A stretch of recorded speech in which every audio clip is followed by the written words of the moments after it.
No one knows what kind of crazy things AI can bring to the world. Imagine down the road, we really need to work for 5 days a week, be 2 days. All of us have a digital agent. When that happens, AI can help all of us make our lives 10 times, even 50 times better. We are transforming our business from a video collaboration company to be AI-first system of actions. We can create a task. We can assign an action item to you. We can follow. It's going to be more and more powerful. We have to keep innovating. We have to think about it. We are still a startup. If you lose the mindset, we are going to lose very quickly because our competitors huge one. We also it's number one thing for us to compete against the bigger competitors. If you lose the speed, we lose everything.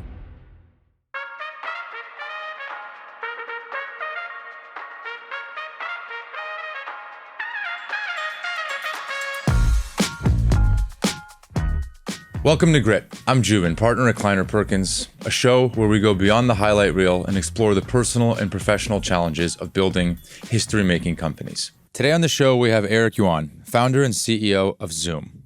Eric basically started WebEx, then sold it to Cisco with the team in 2011, then decided he had to go redo it again his own way. The company went public in 2019 with a $9 billion valuation, then soared to $125 billion during the pandemic. The world shut down, and Zoom became one of the most important pieces of technology that we've ever seen.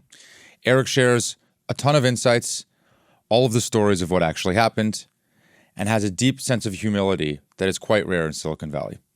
Enjoy the episode. Thanks for doing this. Oh, my pleasure. I'm so sorry I rescheduled last time. That's okay. Sorry for that. I'm really excited. I was at the Glean user conference. Yeah, I was there. Yeah. I saw you there. And, sorry, I did not saw you. And I was talking to one of the early employees when you were about to go on stage. Yeah. And you were walking where your head was behind us. Mm-hmm. We couldn't see your face. Yeah. And the guy that I was standing next to said, man, that guy, didn't know who you were, said that guy walks around with a lot of swagger. And I'm like, that's Eric. And he's like, Eric who? And I'm like, that's the guy that owns 20% of a $30 billion company. Like, that's why you walk around with swagger. Anyway, you did a great job. Thank you. Appreciate it. Thank you. Yeah. You did a great job. Why'd you do that? Because, 2 reasons. One reason, is Arvind, a friend. Yeah. A lot of people support me along the way. Now he built such a great company. He asked, can I join, him on his first year's conference? More like a lot of people support me. It's more like a give back as well. He's a friend and also startup community. On personal front, I will support him. On business front, they are a partner as well. And our AI companion, we do integrate with Glean's, data index layer. I think, business front, personal front, I think why not? Even if I don't want to go to San Francisco, 1 hour drive, right? So, but, this is a part of a giving back to some extent. Do you feel responsibility these days to maybe give what you took from the early days? I think so, because I live in Silicon Valley. This is the culture of Silicon Valley. I moved here in 1997. A lot of people helped me, even if I do not know them, right? But sometimes when you achieve a little bit of things, you have more time, bandwidth, resources, why not help others? So, I think this is the one of the key reasons why Silicon Valley is so successful. So when did you move from China? 1997. 97. Did you fly straight to Silicon Valley? Yes, 1997 August. As an engineer? As engineer. And did you have any idea what it was going to be like? Like, is what you dreamed of in China, of Silicon Valley, what you think of, what it was when you got here? I think of even better than I thought. Because when I was a kid, I was always fascinated by the stories, those amazing, world-changing, stories like Apple, HP, and also I remember, the Netscape, Yahoo, as crazy internet stories. And when I came here, I realized, wow, it's sort of a dream coming true because, 1997, 1998, as the first wave of internet revolution, there were so many startup companies. Yeah. Almost every day, everyone was talking about that. So I was extremely excited. I still remember that exciting moment. So. Do you feel that excited still? Yes, absolutely. I think along the way, because very busy. I joined WebEx, later on company sold to Cisco. I was hesitant to so many things, and even after the internet wave of revolution, you see the mobile.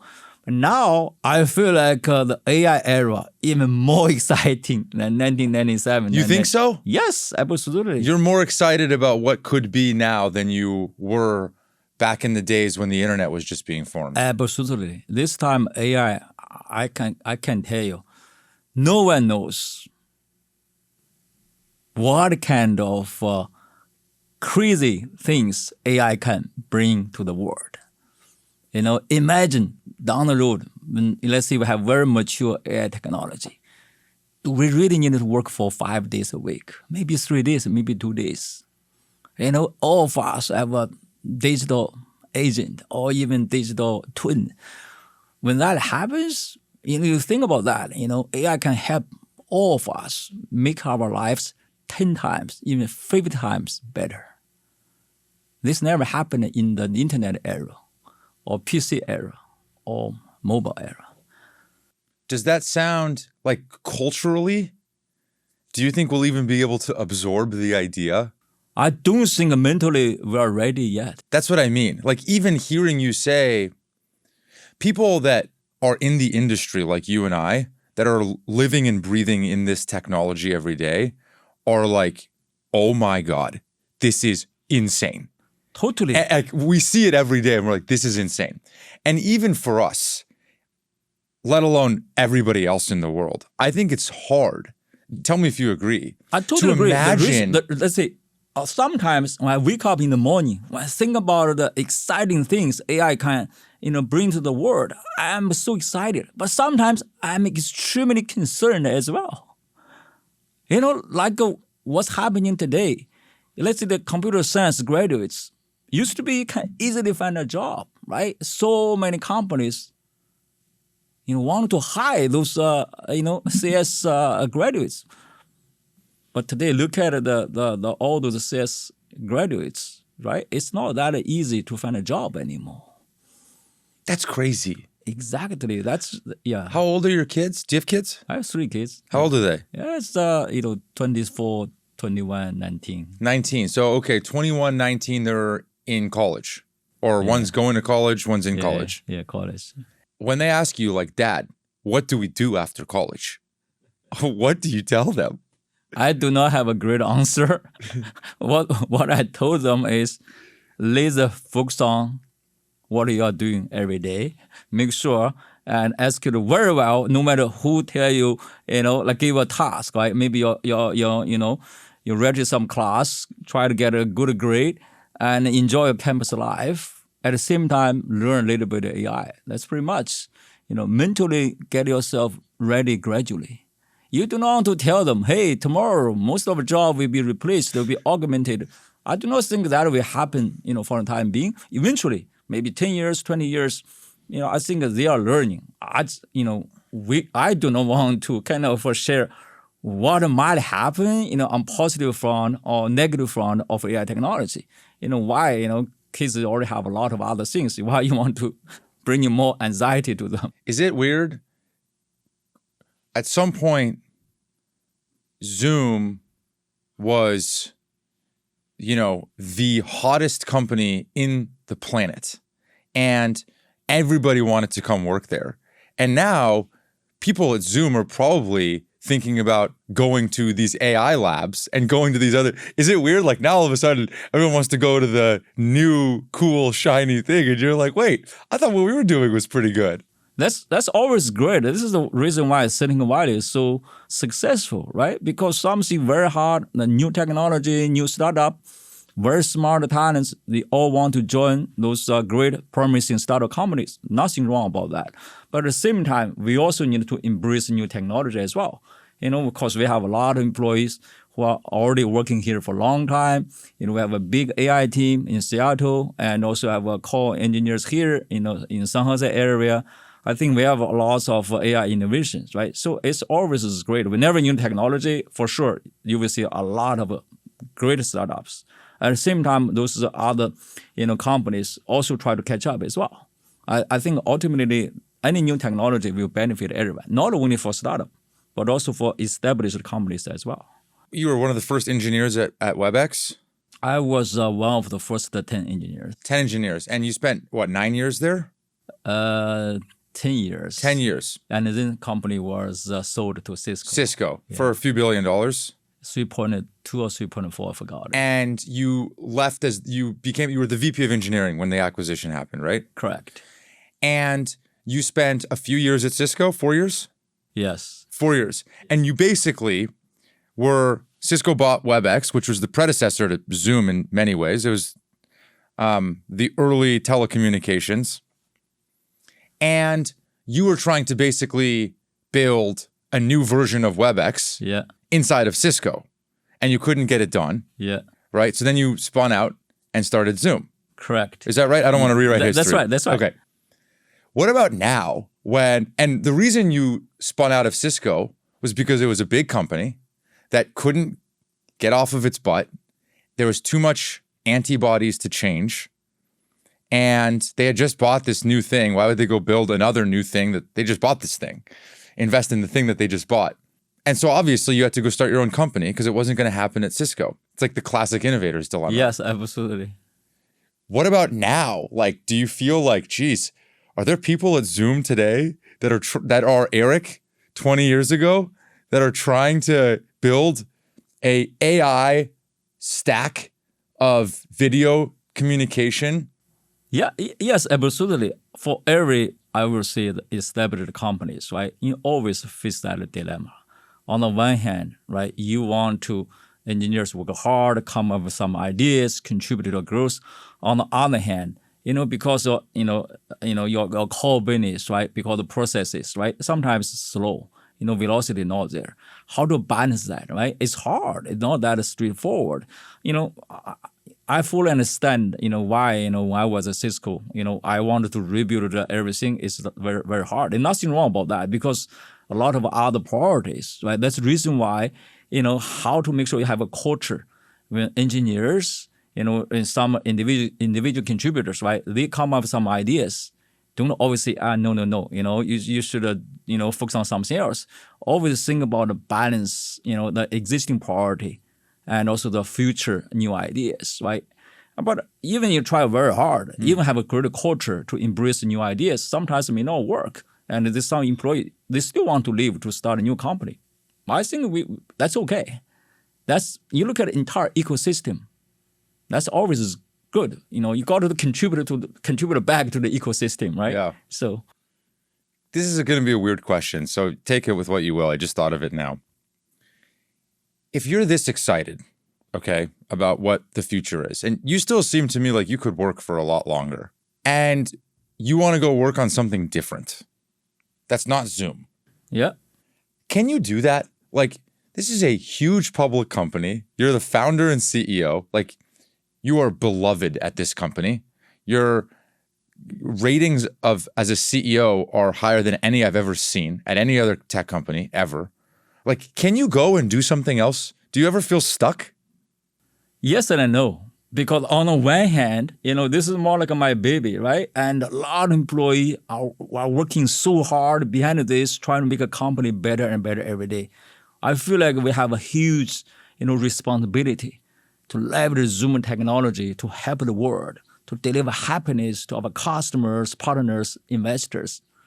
On the other hand, I feel like, let's see, if I'm not the CEO of Zoom, what should I do? I think given the AI, the biotech, I have a lot of new ideas, but sometimes I need to tell myself, focus, and even if I have some new ideas, you cannot do that. That's the reason why I sometimes also invest into a startup as well, and to help others, to achieve their dreams. Because for all of us, we all have, all kinds of, dreams, but sometimes you have to laser focus on one or two.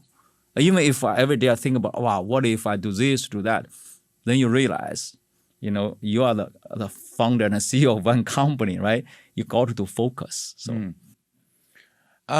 we've seen some other CEOs of your magnitude doing some other things, right? Like, let's take Brian Armstrong at Coinbase.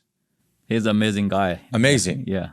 My friend. Yeah. I've had Emily, his COO, on, but I've never had Brian on, and he's high on my list. I think very highly of him, and he started a company that we're actually investors in called New Limit, which is a longevity company. He's still the full-time CEO of Coinbase, and now he's not the CEO of New Limit, but he's pretty involved. So maybe there is a way to. Obviously, there's Elon's and maybe there is a way. Brian has way more energy than I have. You think so? I'm already 55. I think even focus on one. I feel like I need more time, more bandwidth, right? So I really do not think I can do other things. So, do you think it's possible for others for sure? Yeah. But you feel a responsibility to just focus on Zoom. Yes, I do. Not only responsibility, but also my philosophy always focus on one thing, because even focus on one thing, we are facing all kinds of challenges, right? So I personally do not have a bandwidth, to think about, other new things. Let's say another startup outside of Zoom. Unfortunately, I do not have that. Do you have bandwidth to think about other things outside of, like, if it's Zoom, takes up a lot of bandwidth, what else do you have bandwidth for? I do not have a lot of hobbies at all. A family and Zoom. That's pretty much. That's it. Yeah, that's it. Very simple. Those are the two things that you focus on. Yeah, exactly. What about like friends? Friends, for sure. Friends, I always spend time. Over the weekend on Sunday mornings, some friends and I, we went to Windy Hill for hiking. Yeah. And some, friends get together, exchange some ideas, learn from each other, and share what's going on in the tech world. This is always, I think this is good for me and good for the company as well, because all of us got to figure out a way how to learn. Become a better leader, right? When you kind of get together with your friends, you can learn a lot, learn from others. But do you think that definition of friends, those are other CEOs. Now, they have become your friends, but in your mind, do you maybe compartmentalize that as work, right? Because you're learning ultimately that you can reapply that stuff to your job. Does that make sense? Yeah, it does. I do not think that's work. This is part of life, Yeah. Essentially, what I'm doing every day, I feel like it's a life or work. It's no difference. Yeah. Right? Because you hang out with great other leaders, you learn a lot from them, and on business front, it's good for me, for my company, and also the part of friendship as well. Right, because they also can learn from you as well. Exchange some ideas, maybe some investment opportunity to have a startup. I think I enjoy that.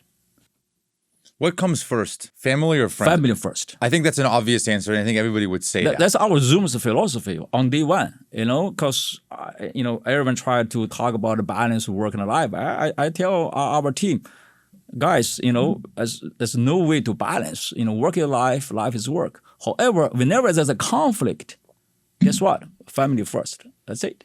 Can you give me examples of personal conflicts that you've had that most people would struggle with? I just one example. Many years ago, I remember my son still in high school, and they had a basketball game in San Francisco. Happened to be also we have a New Year, Christmas party. The whole company, they flew from other cities to San Jose. And the Christmas party in San Jose. And my son's basketball game in San Francisco. I told our team, I cannot make it on time. I need to finish watching my son's basketball game first. And then I went to our company's Christmas party. They all understood why I'm doing that. Because I told the team, I got to lead by example, family first. Even today, whenever there's a conflict, family first. I have heard stories about you, Eric. Tell me if this is true. Like when your kids were in middle school and high school, of the 25 parents, you were the most involved in their sports teams and activities. Not only at the games, but the practices. You would go to the practices. Is that true? It's true. I should have involved more. Now kids are grown up. Looking back, I ask myself, do I regret anything? That's only one thing. Looking back, I should have even spent more time with the kids.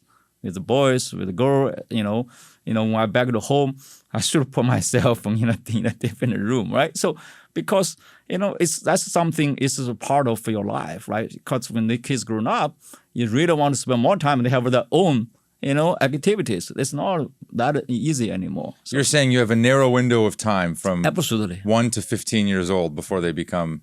Yeah. Okay, let me ask you like tactical questions around this because I'm curious. When other parents would see you there, would that surprise them? I do not think so because every time they saw me there, so right, that's fair. Yeah, first time they might, I thought you are busy, right? I think no, I'm not busy. This is more important. But are you on your phone the entire time? No, when let's say, take a basketball game for example. When my son he did not play, for sure I will on the phone. Or maybe my daughter, right? When she's not on her dance class, I might be, also send my, the middle son, sometimes to YMCA and also some practice as well. And when he's practice something, I always, enjoy that as well. And yeah. So you'll bring your laptop when your son's out or your daughter's out. You open the laptop, start doing emails. That's the reason why I have a back problem today. Because I was sitting there for way too long. and then when they get back in the game, you close your laptop, you watch them. Yes. That's exactly what I did. That's what you do. So you bring your laptop. Yeah. Sometimes laptop, sometimes just myself. Just your phone. Just phone, yeah. And as soon as you hear that they're checking in, you just... I switch context to the game. That's amazing. Do you have any rituals at home about like dinners or breakfasts, things that you do with your family? It's when the kids, when they were young, we always get together. Later on, they have different activities. The schedule is different. It's very hard, right? So kind of, hey, let's get together. Maybe 7 o'clock in the morning. Talk about what's happening. It got harder and harder when kids in the high school. How is your travel schedule? Like, do you like? It's very straightforward. So before I became empty nester, I told my team, I don't want to have any business travels. That's it. I just always, because I can use Zoom, give me a great excuse, right? Since last September, I became empty nester. Guess what? This year, I already have 5 or 6, business trips already. Way more than what I did over the past few years. A sum total of all the years before. You did no business travel. Yeah, my target is 0 business travel before I became an empty nester. Yeah. By the way, I can tell, I share with you an example. In 2019, before the company went public, suppose for every company to become a public, you got to join the IPO roadshow. Right? Travel to New York or Boston area. Sometimes you need to travel to Europe. And our board very supportive. I told our board, I don't want to travel at all. Our CFO, she did travel to other cities, meet other investors. I told my CFO and also our board, I will only join over Zoom. Initially, they think that's not a good idea, but later on, they were supportive. It turned out it worked so well. In particular for those investors, they never heard about Zoom, they never used Zoom. Guess what? After the investor meeting, they also understood and what we're doing, they got a first-hand experience. This is great, not only for them, but also for me as well. I can spend more time with family. Is that why you don't want to travel? Just to spend more time with family? Correct.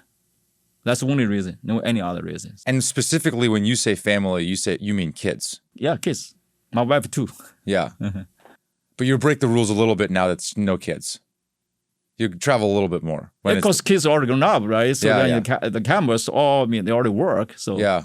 Did you ever have to travel during those times? Like there was never a deal that was like, Eric, we can sign this $10 million deal with this huge customer, but they want to come and they want you to come shake their hand.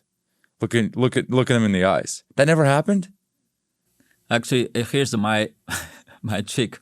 I told the team and told those customers, let's have a Zoom call first and try to, and sign a deal. After this, if you still want me to travel there in person, I will. I'm not saying no. It's not good, right, to say no. I would say, let's do a Zoom call first. Guess what? After the Zoom call, all of them told me that, Eric, it's okay now. You do not need to come here. That's my trick. It worked. Every time it worked. That was when the IPO roadshow was happening. It was right before COVID, right? Correct. 2019 April. So because a year later, everybody was doing their roadshows over Zoom. Exactly. So essentially, we did help, all other, startups, after that, right? To leverage Zoom, for their IPO roadshows. How insane was that time when COVID happened, and how much did usage go up in 4 weeks? So I'll give a number. By the end of 2019, look at our daily meeting participants, and on a peak days, around 10 millions. 10 million meetings per day on Zoom. On a peak day. Yep.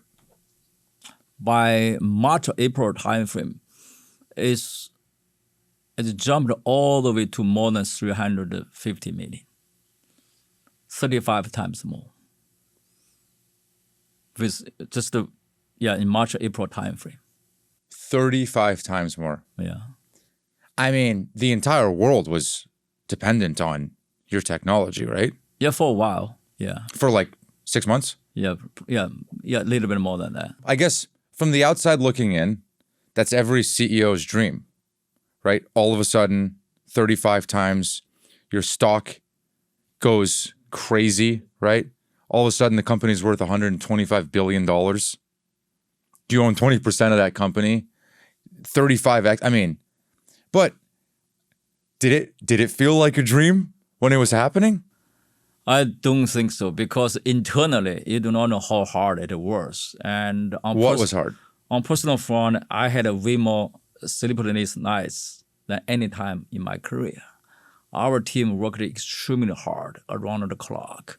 The reason why, suddenly, we have a traffic, we need more servers, and that's in Europe and that's in India, in other countries, right? So, and we got to work so hard, make sure actually there's no any, potential, the traffic, the issues, and make sure the service always up, because this is the best time for us to leverage our technology to make it, to contribute back to the world. We do not want our users down. That's right. Reason why, luckily, we have an investor company culture. No one complained. We all work so hard for such a long time. And quite often, I did not sleep the whole night. I work together with the team. Hey, maybe add traffic there, maybe quickly do something. From all side perspective, the service was so stable and worked so well. But internally, wow, this is crazy time for a while. When you're having those sleepless nights, are you literally trying to sleep and laying in bed thinking? Or are you just at this point on Zoom with Europe? I couldn't sleep at all, because so many things I need to focus on. You really cannot delegate so many things to others, because it's extremely critical, important. Like what? Like you see, suddenly, we have, we need to add like a 500 server, maybe 5,000 server.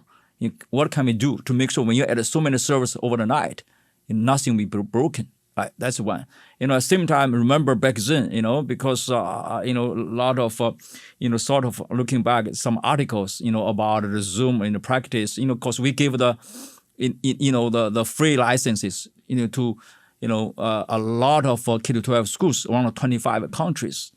At that time, we did not realize, even if we build all kinds of security features, normally when you work together with the IT team, they will enable those security features and by themselves.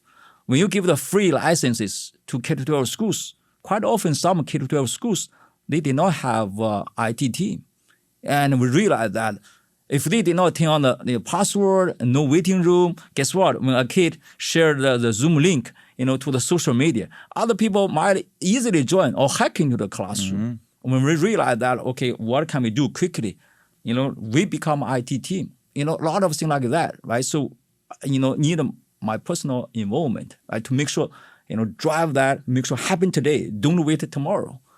Every day something new like that. That's the reason why I was so, and busy at that time. So You literally didn't sleep, or you like kind of didn't sleep? sometimes, seriously, sometimes the whole night I did not sleep at all. You're working. Yeah, absolutely. Not only myself, sometimes engineers as well. You're just pulling all-nighters. Yes, Like you're in college. Exactly. I just wish I was younger at that time. I can't have 2 nights I did not sleep. But even one night I did not sleep. The following day I did feel, oh my God, you feel tired, right? Yeah, you're making a cup of coffee at like 4 a.m. Yeah. And was it added pressure because everybody was counting on you? For a while, for sure. In particular, you look at the K-12 schools and a lot of use cases, right? And you feel like, like a wedding ceremony. You feel like, wow, dream coming true, right? If you can have a wedding ceremony on Zoom, being the CEO of a Zoom, I realized we need to do all we can. Make sure service always up, always reliable. They make sure those use cases work so well. This is once in a life opportunity. You do not want to someone say, I'm going to have a wedding ceremony on Zoom. Guess what? If it did not work, that'd be a horrible experience. That's the reason why we feel the huge responsibility to contribute to the world, to help the world. At some point during that time, did you ask yourself, like, I didn't sign up for this. Like, this is, like, I thought I was supposed to make people work more effectively. I didn't sign up for the weddings and, I never had that question. I always thought about, wow, this is a great opportunity. Of course, this is our company, the culture, deliver happiness. Company values is care. Care about the community, customer, company, teammates, as well as ourselves. If you truly care about the community, care about the society, this is the time. You have to do all you can to help the world. When the stock went crazy, I mean, it went crazy. Zoom was worth $130 billion. At that time, I was really not happy at all. And you were miserable. Miserable. I knew actually someone might cash out, right? So very young, they cash out. Nothing wrong about that. But it's not good for them, not good for us either. Because someone made, a lot of money in a very short period of time, so quickly made a lot of money. That's not good. It's really not good. You're not saying good. Employees. Yeah, exactly. Why not? Why is it not good? Because they are very young. You got to learn more things. And suddenly with a lot of money, they realize, oh, what should I do? They take a break. They essentially, they lost. They completely get lost. It's not good for those very young people. If you make a lot of money within a very short period of time, I do not think that's healthy. It's not sustainable. Because the stock 6-7x'd in like a few months. Yeah, exactly. Yeah, more than that. Actually, prior to COVID, probably around $70, something like that. All the way to 500, more than 500. That's crazy. Did you know that it was not going to last?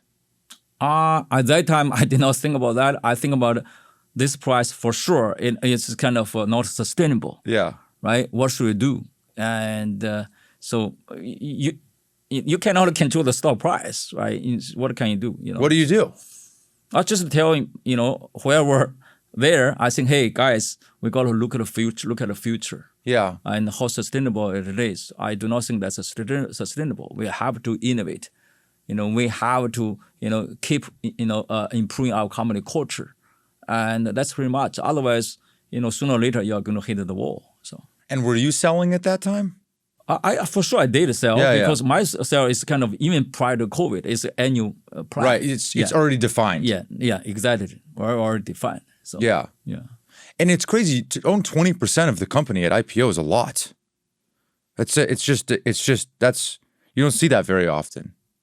Actually, I'm the sole founder, right? So I view my early, employees and my angel investors, all of them my co-founders. When I started the company, the valuation is 15 million. 15. Yeah, 15. And I gave a lot of shares to all those early angel investors, a lot. Yeah. When you started the company, was there not people telling you that you should have a co-founder and that the weight of this company is going to be too heavy for just you? During the COVID times, did you wish that maybe you actually had a co-founder? I don't know. I never thought about that. I think, when I started the company, I was already 41 years old. I think I can handle the pressure. Because the velocity is everything. I feel like it's better for me. Just, for sure, there's pros and cons, right? You have a co-founder, right? But in my case, I feel like I can handle the pressure, and also I want to make a faster decision. I never, regretted and having another co-founder. You spent your entire career doing this type of work. Like you chose WebEx. So how did you how did you decide on that use case? So, a year before I left Cisco, I spent a lot of time, talking with customers. They all complain about the mobile experience, and we wanted to add video, but the video experience was not great. And also the innovation speed is not as good as customer expected. I realized that, the WebEx, you look at its core, that's a data collaboration architecture. If you really want to build the best, video experience, you have to rewrite everything from the ground up. Because at that time, Cisco still can sell a lot of WebEx. You suddenly see, I want to build a new solution from the ground up. Essentially, they do not want to cannibalize the existing business. There's no way for them to say, yeah, let's stop the investing into the current product, build a new one. It's hard. So finally, when customers, they were not happy. And it feel like WebEx is my baby. When customers, they did not feel happy, when they are using Zoom as WebEx, I was not happy either. So every morning, I did not want to go to office. I struggled for 1 year. I feel like it's time for me to leave. I got to build a new solution to bring happiness back to those WebEx customers. That's how I started.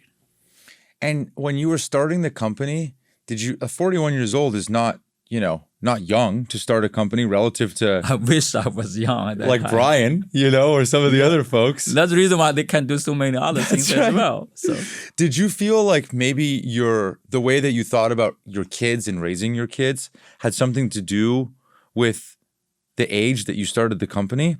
Meaning a lot of founders now are starting companies well before kids.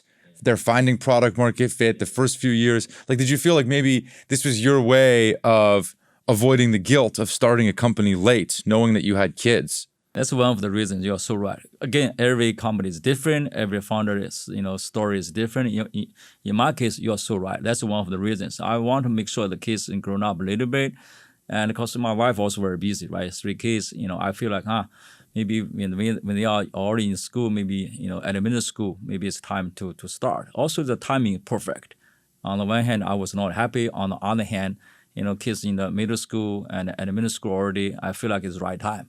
If I did not start a company at that time, if I start a company today, guess what? My energy level for sure is way down, compared to 10 or 20 years ago. Yeah. When you were having unhappy days, a year of unhappy days is a lot of unhappy days. Why did you even stick around for a year? To start Zoom? No, at WebEx before you started Zoom. Yeah. Because, at Cisco. I was one of the first several founding engineers, so I did write a lot of code for WebEx as well. You put a huge amount of work, and it's into WebEx product. It's very emotional. I was thinking about leaving a few times. Every time I told myself, there's so many things not done yet. Still some commitment, either to WebEx or to customer. I told almost everyone, I told them also, after WebEx got acquired by Cisco, I wanted to grow WebEx revenue to $1 billion revenue. I'm going to leave, try to build something new. I told the team. But when the day when I left, the revenue is still less than $1 billion. It's around 800 or 850, something like that. I cannot wait. I did think about leaving a few times. So, but you told yourself $1 billion, and you couldn't even wait till then. Yeah. And how long did you wait until you started Zoom? Probably 1.5 years or 2 years. That long? Yeah. What did you do during that time? I struggled because I want to fix the problem, make it better, and I want to build something totally different. I want to focus on build the consumer product, very different, the market. And on the one hand, I thought about, hey, I need to build something new. On the other hand, I need to make sure, because I was the vice president of engineering, right? And I need to make sure web-based product better and better. Still a lot of responsibility, and I struggled for almost 2 years. You weren't working. I was working. Okay. Working so hard at that time also. Okay. But when you quit Cisco, how long before you started Zoom? One weekend. I left Friday. I started on Monday morning. No way. Yeah, that's exactly. Friday I left. Friday or Thursday, I forgot. But Monday morning, I started working for my new company. You incorporated everything Monday. At that time, in the process, incorporating the company and try to call friend to buy a used furniture. And write down the company culture and the value as well, and to start just myself. So one of the first things that you did was writing down the culture and the values. That's the second thing. I'm sorry. The first thing I remember I called a friend. I needed some used furniture.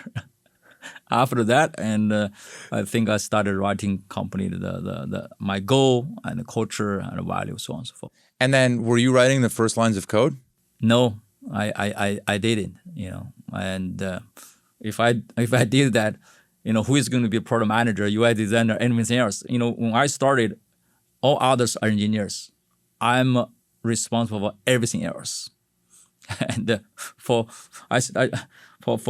pay the bill for the utility bill or phone bill, I did it by myself. I paid the insurance for all the employees as well, and anything else, I handled. So except for writing code. Was it pretty awkward between you and Cisco at that point? It was not awkward because, after I left, for sure, a lot of people wanted to join. Yeah. But it turned out I cannot afford hiring so many people. Only, maybe a little bit over 20 to start with, they joined me.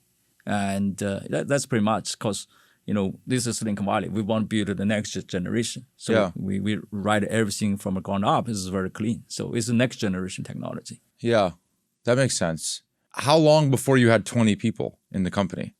For the few weeks. Within a few weeks, you had 20 people working. Yeah. I think less than 2 months. Yeah.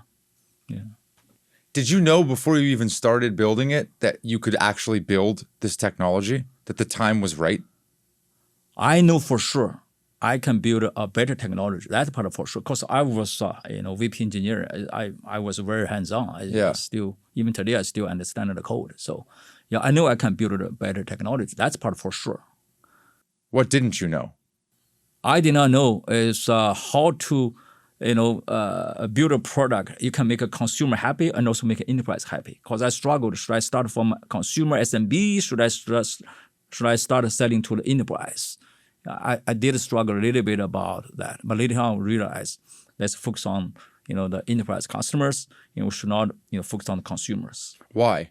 What tipped you off towards one direction or another? Because the consumer, if you build a consumer product and versus the enterprise product, the go-to-market is very different. The way to monetize is very different. The consumers, you cannot charge them, a lot, right? So enterprise is different. Feature request also is different. Let's say take some financial institutions. Compliance is very important, right? You need to make sure you have very secure, architecture. Make sure you with all those features, they even do not want to look at your solution. But consumers, you need to make sure the usability and a lot of cool features, right? You should make sure start from that first. Right? It's very different, the feature sets. But was there demand from enterprises early that signaled that you should go there? Or was it just, it's going to be too difficult and overwhelming to do the consumer stuff?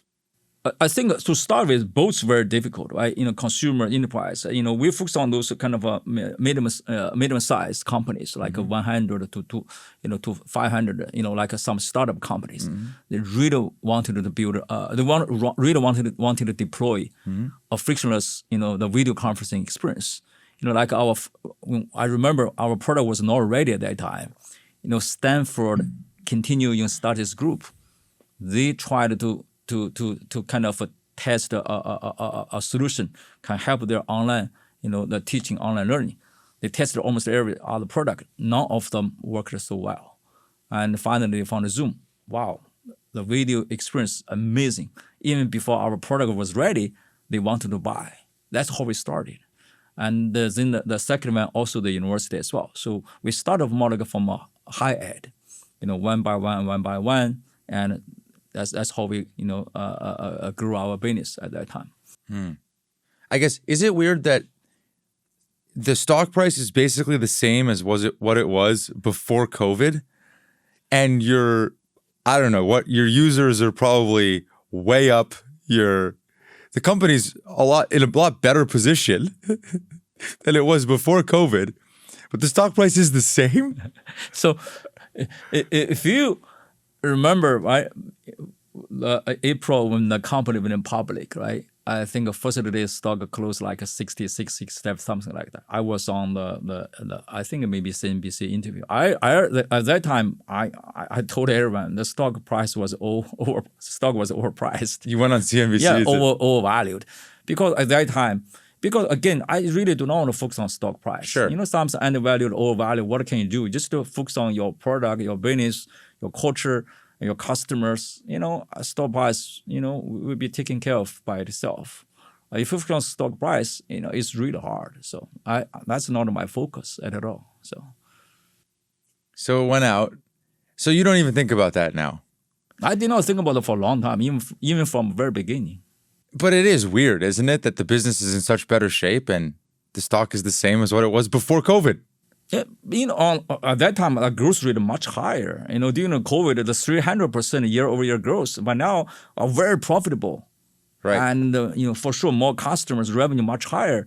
But you got to figure out a new way to grow your company. Yeah. Before you figure out a new way to further grow the company back to higher growth, for sure, the investors they want to wait and see. That's very fair. So. When you think about new growth levers for this business moving forward, are we going to get into some sci-fi stuff here? Like, how far away are we from the Star Wars holograms? Like, if what you did to Cisco, right, like, was a step function change, what's the step function change from here? You are so right. Literally this morning, I was chatting with engineers. What's the next innovation? A lot of other things like immersive experience for sure. Can change the way for us to communicate. Right. But it will take some time. You gotta be patient. Right. Take like in 3D immersive video conferencing experience. It's not ready yet. But we need to make sure get ourselves technology-wise ready. But even if you cannot reach the mainstream, but you look at AI and the AR immersive experience, that's the future. In particular, AI. We are transforming our business from a video collaboration company to be a AI first. AI first system of actions. Like every video conferencing, every phone call, and it can become to leverage AI technology. Guess what? After the meeting, we can create a task. We can assign action item to you. We can follow, right? And it's become a system of actions, right? It's going to be more and more powerful. What's crazy is that I had a guest on the show at some point. His name was Roni Abovitz. Do you know who that is? Do you know who Roni is? He started Magic Leap. Yeah. And Magic Leap was doing this hologram stuff like 15 years ago. Yeah.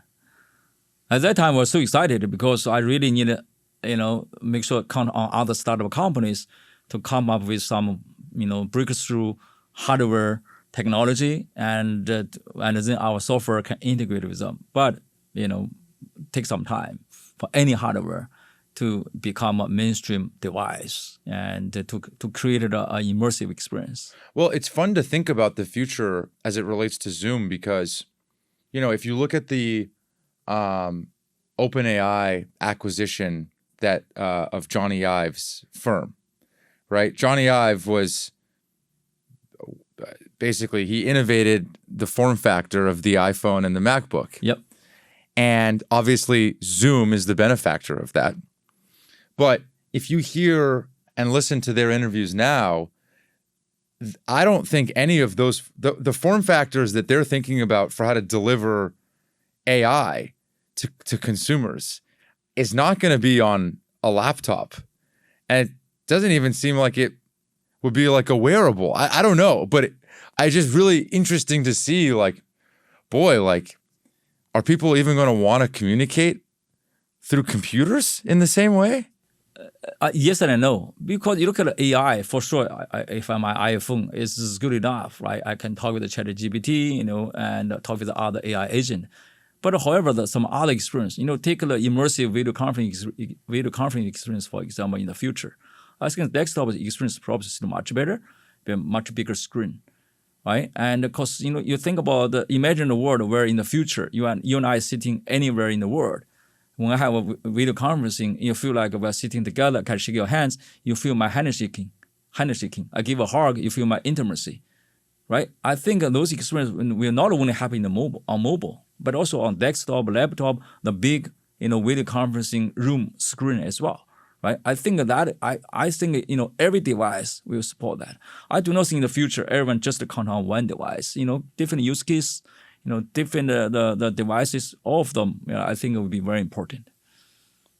Are you happy you're not an entrepreneur in China and that you're an entrepreneur here?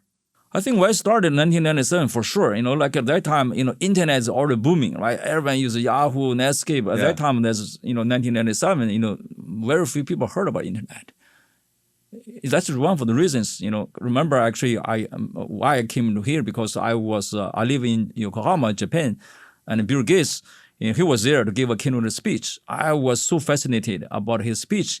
And the first time I played the Netscape in the browser, there's a Netscape, Marcus' company. The first time I played a Netscape Navigator, I said, wow, that's amazing. I think this browser is going to change everything, how to ride a wave of that innovation, right? That's the reason why I decided to move to Silicon Valley. That's 1997.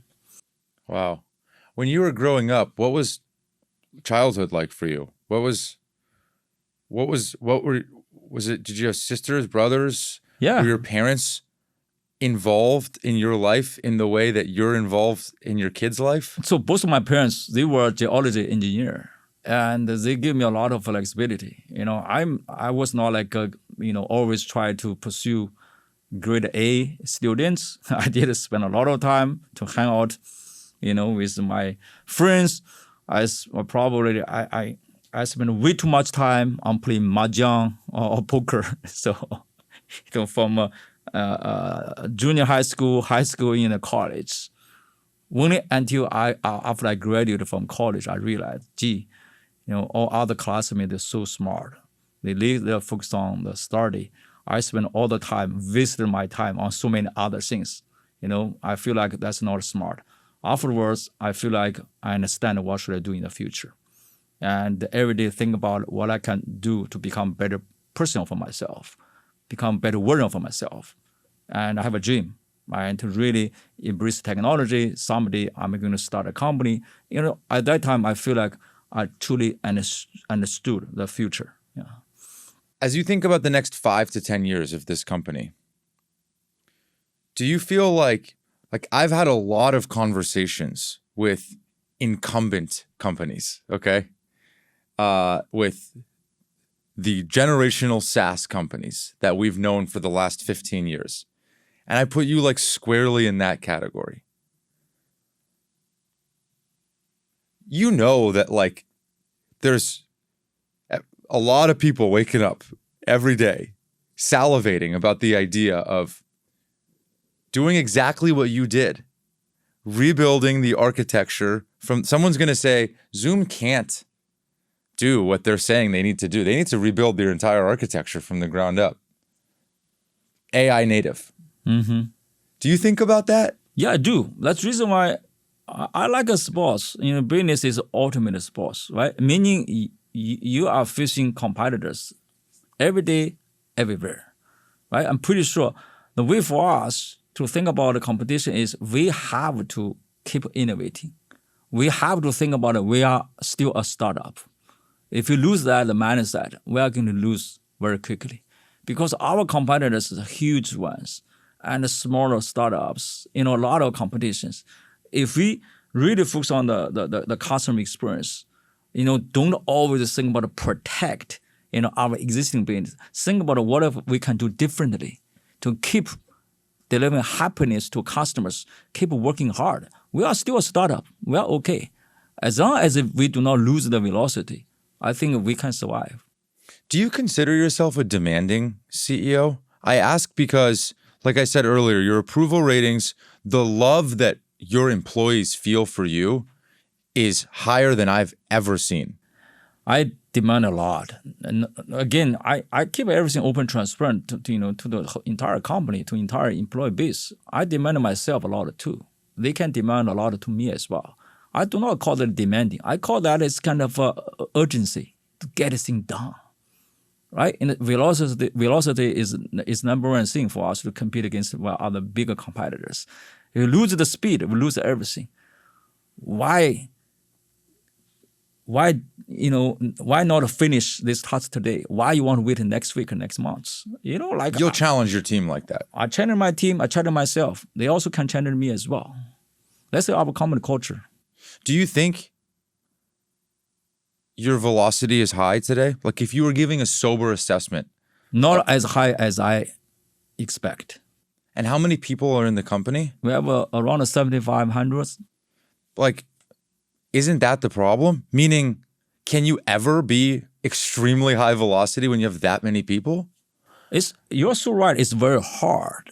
But if you do not push, the problem is getting worse. Even if you push, that not mean everything will move very fast, in a sustainable way. That's not the case. But you still need to push. But 7,500 is like a battleship, right? It's big. And, all these people have Zoom stock, right? They've all made a lot of money at this company. They all have, resistance to change because they have more to lose than they used to. They have big, nice jobs. They have big teams. Why would they change, right? There's no incentive. No, that's the incentive because we're happy to have our all-hands meeting this morning. I always share with our employees. The way I look at the business, I want to make sure the employee look at it the same way because I want to make sure all of us, when we retire down the road, look back, we feel proud of working at Zoom. We all became a better version of ourselves. They all become better, the engineers or better, salespeople, because it's not only benefit Zoom, also will benefit them, benefit their families as well. They all want to become better. If all of our employees become better version of themselves, guess what? The company will become better, right? That's the reason why the incentive from employee perspective, if they keep working hard, they keep improving, they become better, business will benefit, family benefit, themselves also benefit. That's a win-win-win. I always share with the team about that philosophy.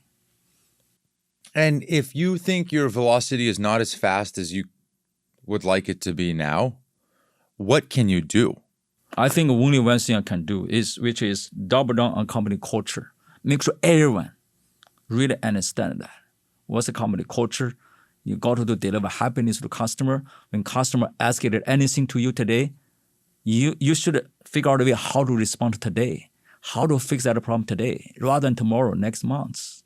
Right? If everyone think about everything from others' perspective, in particular from a customer perspective, they are going to have a sense of urgency. Even if there are no processes, they are going to figure out a way to deliver something to delight customers.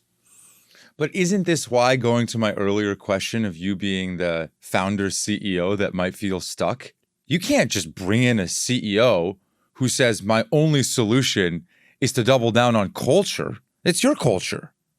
The culture is one thing. It's a foundation, right? It's a foundation to help you achieve something faster.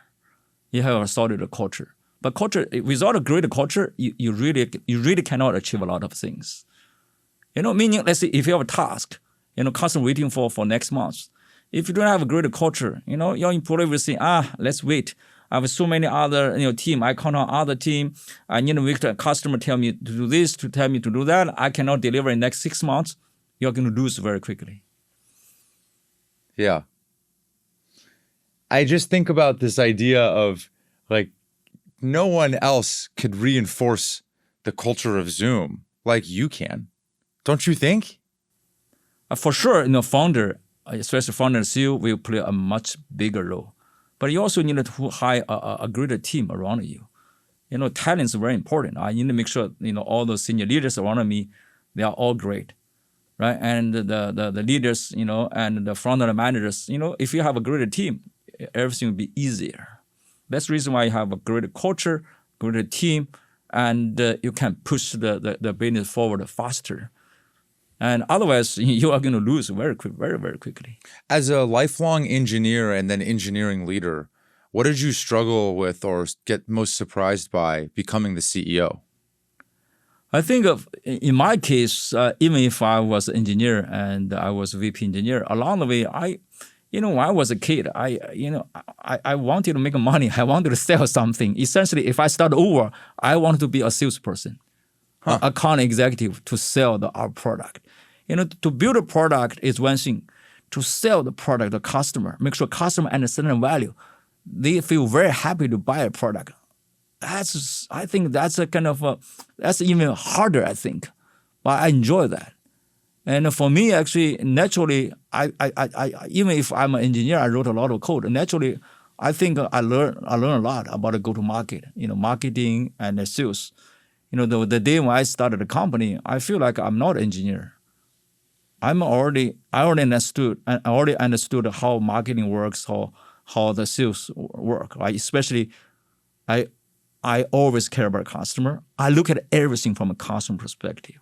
By doing that, I can learn from others. Then you can learn a lot of other things. Even finance, you can learn. So, where do you think organizations go wrong? Like this idea of looking through the lens of a customer sounds good, right?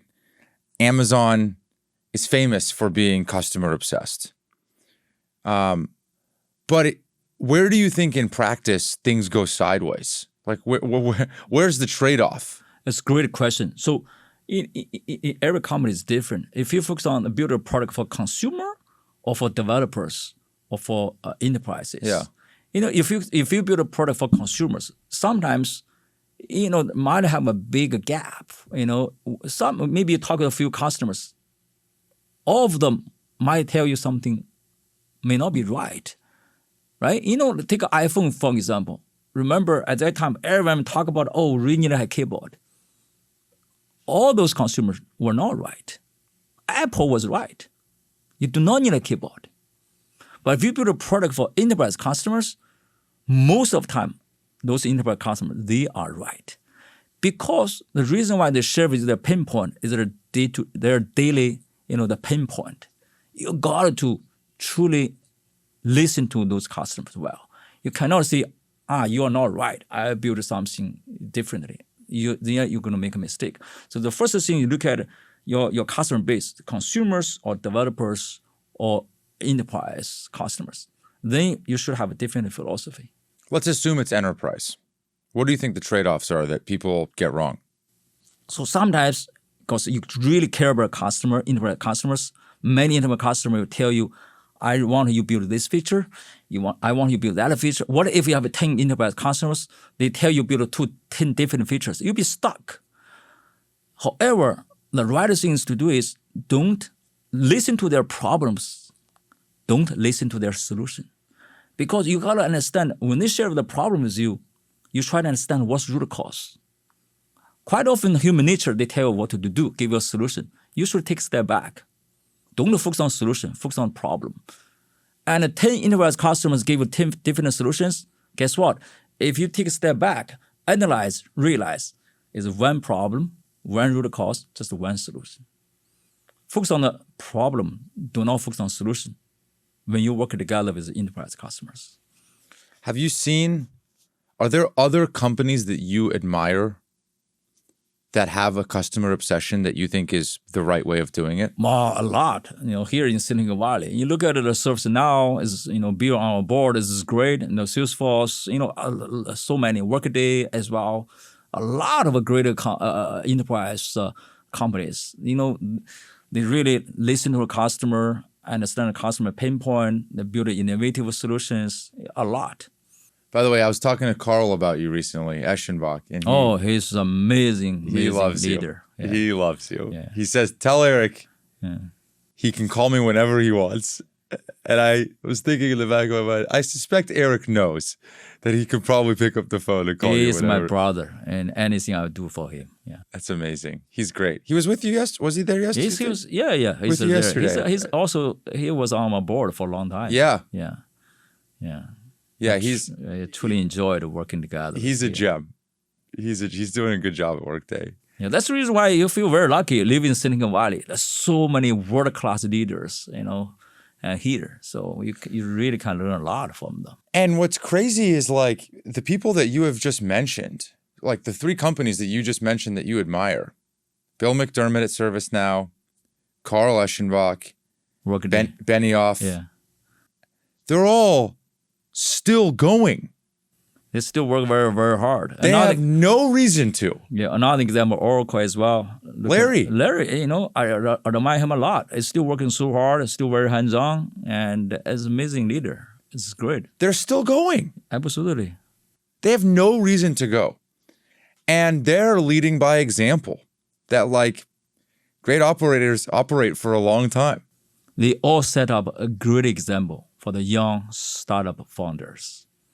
That's the reason why Silicon Valley is so successful. Remember, this is a key reason. So, do you feel that responsibility still right now? Like as you think about should I retire or should I not, is setting that example?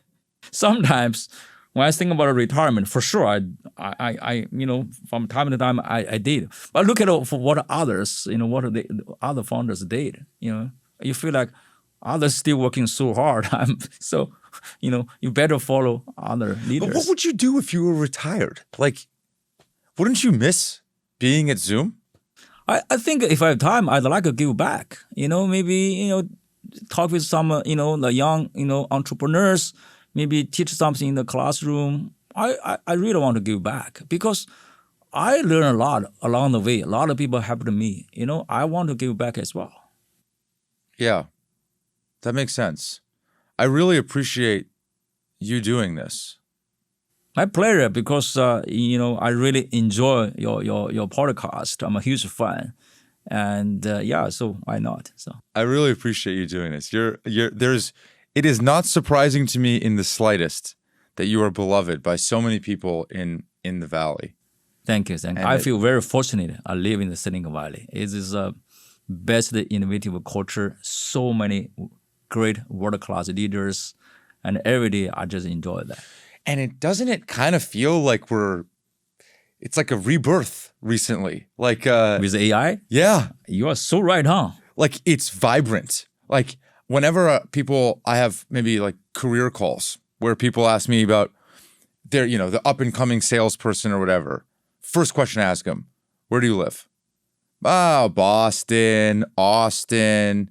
I'm like, move to the Bay Area, then let's have this call again. Move to the Bay Area, then let's talk again. I wish I will be 21 years old and just graduated from college. I will immediately start an AI company. You would? Yeah. Just to ride the wave like you did of the internet wave. Yeah. This time unprecedented. And I think we more any other previous, paradigm shift like a mobile era, PC era, or internet era. This AI era, oh my God. What gives you that confidence? You look at what's happening over the past 2 years. You look at all the AI technology. Is it the rate of change of the technology or is it the technology itself? Two things, the potential of this technology and also the innovation speed. You look at all those models, look at what they can do 2 years ago, and look at it today. Like, by the way, yesterday on our earnings call, for the first time in history, Zoom AI-generated avatar participated in the earnings call. As my avatar joined our earnings call yesterday. I never thought about that many years ago. Remember, for every public company, every quarterly earnings call, either you record a script or you read a script. I do not like that experience. Finally, I can enjoy earning call now. I do not need to record anything. I give my AI avatar to my marketing team. I just recorded a 30-second video. I call that my AI avatar to our marketing team. They use that AI avatar with a script, could be 10 minutes. One click, generated a video. They can play back in the earning call. It's an amazing experience. Did you use Synthesia for that? No, our own. Oh, okay. Yeah, we have a service called Zoom Clips to support. And were you on the call? Yes. For the first 10 minutes, I was on a call, but we played my AI avatar for the earning script. Yeah. 2 or 3 years ago, I never thought about that. Today, it's becoming reality. And you mentioned you're unbelievably excited, but you also get scared sometimes. For sure. What do you get scared about? Because you think about, so many things. Let's say when AI becomes so powerful, do I still have a job? Even as CEO, do I still have a job, right? Imagine all those digital assistants, even in the future digital twin. It becomes smarter and smarter, even smarter than human being. What kind of society will be at that time, right? And that's one thing. Another thing, given the so powerful technology, what if the bad people, they leverage this technology? At that time, it'd be very easier to disrupt society. I created so many bad things as well because this technology is so powerful and so easy to get, to access. Right? That's the reason why you feel like there's so many good things and there's so many potential negative things as well. Because no one has a great answer because this is a brand new technology in the human history, the first time. But don't we feel that way about every brand new technology as a society? No, AI is different. Whenever you build any new technology, guess what? They're built by human beings. Just to make our lives better, to assist whatever doing. We never build something that way smarter than us. This first time in human history. Smarter as defined by? By essentially, we are human beings, but we are creating digital human beings. Yep. But in some ways, they're dumber, and in some ways, they're much smarter. Eventually, in many ways, they're smarter. They can learn quickly. They sure can. Yes, that's the reason why they become smarter and smarter. And the models really haven't even started training themselves yet. They just started. Yeah. We're still training the models. Yeah. So that's the reason why, just over the past 2 years, you look at the innovation speed, that's unbelievable. It's crazy. Yeah. It's crazy, also exciting. Yeah. Well, thank you. My pleasure. Are you hiring? Yeah, we are. We are hiring a lot of AI engineers in Seattle and here as well. Those are the two hubs. Yeah. I ask every guest this. When you hear the word grit, what do you think of? I think about, you have a dream, keep working hard. Pursue your dream. Don't stop. You're everything and more that I was hoping you would be. And I just really appreciate you coming here. I appreciate the example that you set. And, you kind of break a mental model for me, which is that my worldview is that most CEOs and founders that I know that have built the type of company that you have built, I would never work for. I would never work for them. They're just something about it. And you break that mold for me. Thank you for having me. I really appreciate it. Thank you. So I appreciate it. Thank you. That's it for now. If you liked the episode, please leave us a review or go back into the archives where we've done more than 200 episodes with some fantastic folks. This podcast is a Kleiner Perkins production, and I'm Juven. Thanks for listening.